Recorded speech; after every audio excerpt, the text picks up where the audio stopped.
You don't need an oven to make the best baked sweet potatoes. Today, I'm going to show you how to make them in your Instant Pot.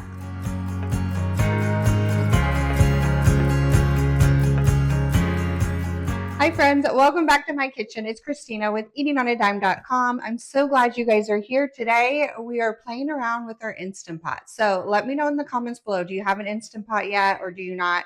They're kind of intimidating. It's okay. I had one for over a year before I used it. So if you're in the same boat, there's no shame. It is scary. It's a different way of cooking, but once you start, you'll see how easy and simple it is.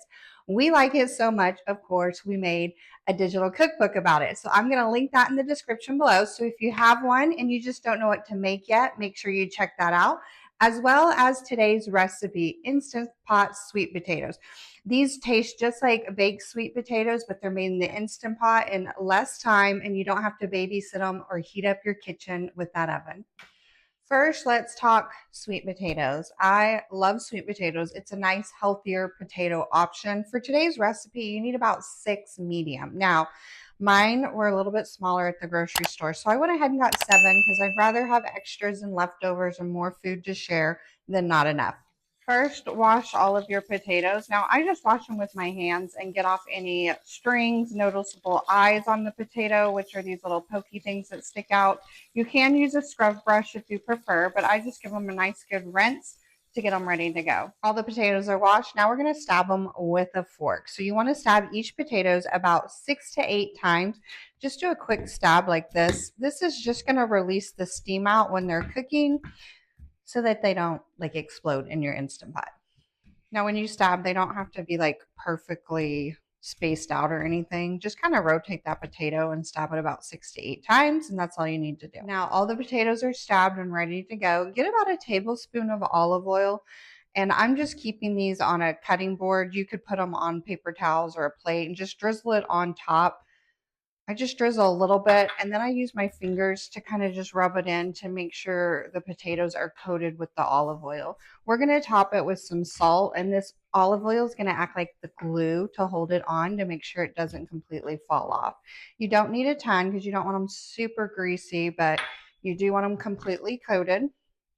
And, you know, it's just a bonus because olive oil is great for your skin, so your skin are going to get the benefit as well. Now we're going to top with a little bit of salt. So on the recipe, we say 2 teaspoons sea salt. I like to grind my own salt, and I'm using a pink Himalayan salt today. That's just based on my preference. Now I just eyeball this. I'm not going to measure it out. I'm just going to grind some over. You can rotate the potatoes and get both sides. It's pretty easy to do. And just get a nice little salt on there. It's going to add a lot of flavor to the skin because I love eating the skin of a baked sweet potato. It has tons of nutrients in it and tons of flavor as well. Now put the trivet that came with your Instant Pot into the bottom of the Instant Pot. Now mine I'm using today is a 6 quart, but an 8 quart will work as well. And then add in 1 cup of water, and this is going to help it come to pressure. Then just layer those potatoes right on top of the Instant Pot, or the trivet in the Instant Pot, sorry. You can stack them a little bit, that's totally fine. You just don't want them sitting in the water because they'll get soggy. Now put the lid on your Instant Pot, and you're going to want to seal it. So when you put the lid on, you just make sure that the lid gets locked into place so you can't raise it. Now you want to put the valve on the lid to the seal position. SEAL. Sometimes I say that funny. Now mine is a little button right here, a little pusher lever. Sometimes it's on the valve itself and you just turn it around. Just make sure it's at the seal position. Now let's talk about time. You want to cook this for about 15 to 22 minutes based on the size of your potatoes. If you have larger potatoes, you want to lean towards more the 22 minutes. Smaller potatoes are going to lean more towards the 15 minutes. And if you got medium size, you're looking at the 17 to 19 range. Mine were pretty small today, so I'm going to do 15 minutes. And then after that, we're going to do a natural release, and make sure you stay because I'm going to show you what that means. So when you do 15 minutes, you want to hit pressure cook and make sure, well, let's see, pressure level, you want to go to high, and then you can go up to your time from there. and mine is 15 minutes. There you go. It's hard to see at that angle, so sorry about that. You don't have to turn on or anything like that. You just put the time and then you walk away. Now it's going to take some time to come to pressure. You hear that? That means it's registering the time, the high pressure, all of that. It generally takes about 10 to 15 minutes to come to pressure, and then it's going to cook the 15 minutes from there. All right, I'll see you guys in about 20 to 30 minutes. Okay, friends, it's done. The cook time is done. So once the meal has cooked in the Instant Pot and it's beeped that the cook time is done, it's time to release the pressure. And you can do that of two ways, what's called a quick release and a natural release. On the quick release, you switch the valve on the lid to the venting position. It'll vent out all the steam and then you can open it. On the natural release, which is what we're doing for this recipe, is you don't want to touch it and you want it to let it sit for about 15 to 20 minutes, and the pressure is naturally going to release from the Instant Pot. And you will know when it's ready because the little pen on the lid, when the pressure is sealed, it's all the way up, and when it's releasing, it's going to be all the way down. And each one is a little bit different, so get to know your lid and what it looks like, when the pen looks like up, what the pen looks like down, just so you know.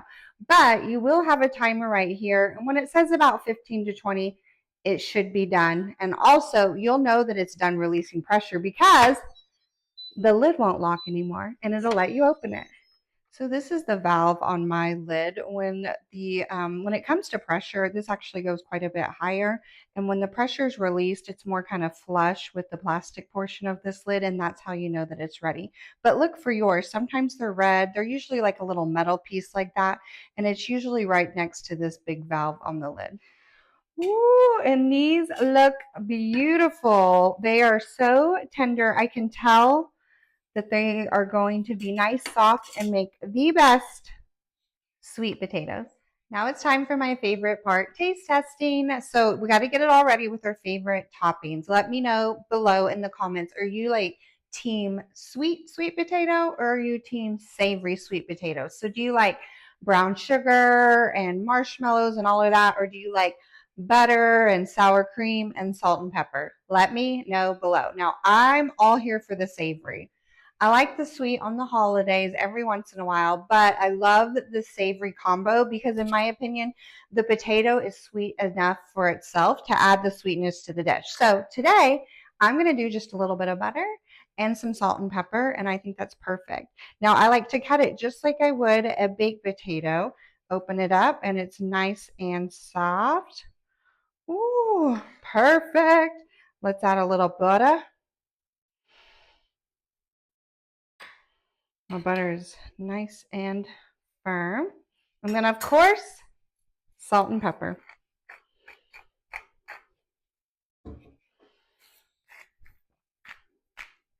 Y'all know I'm all about grinding my own salt and pepper. If you're new here, I'm just weird about it. It is what it is.